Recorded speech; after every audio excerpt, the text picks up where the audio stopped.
বিরোধী দলের নেতা, কালকের প্রস্তাবটি ছিল একটি মুলতবি প্রস্তাব।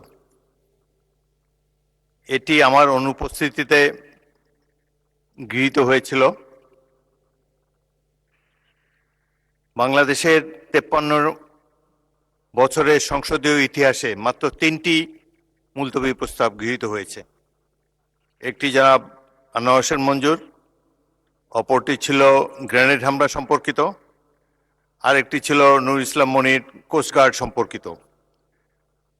বছর পর বছর চলে যায়, কোনো মুলতবি প্রস্তাব গৃহীত হয় না সংসদে।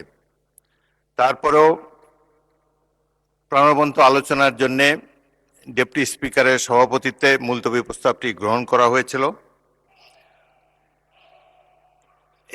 আপনি জানেন যে যেই সমস্যার সমাধান আইন প্রণয়নের মাধ্যমেই কেবল করা যায়, সেটি নিয়ে মুলতবি প্রস্তাব হতে পারে না। তারপরেও উদারভাবে বিরোধী দলকে কথা বলার সুযোগ দেবার জন্য এটি গ্রহণ করা হয়েছে। আরও একটি আমি বলতে চাই, এই সম্পর্কিত আরও একটি মুলতবি প্রস্তাবের নোটিশ আজকে আমরা বিবেচনা করব।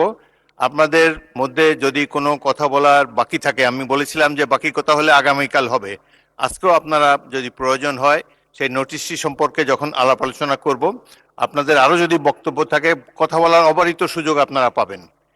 এটি একটি জাতীয় সমস্যা, যত গুরুত্বপূর্ণ বিষয় আছে, আমরা আশা করি ট্রেজারি বেঞ্চ এবং বিরোধী দল মিলে খোলাখুলিভাবে কথাবার্তা বলে সংসদে প্রাণবন্ত আলোচনার মাধ্যমে আপনারা সিদ্ধান্ত নেবেন, সেই সুযোগ আপনাদের রয়েছে। এটি মহান হাউস অফ দি পিপল, আপনারাই ডিসাইড করবেন রুলস অফ প্রসিডিওর অনুসারে আমরা যাতে পরিচালিত হতে পারি।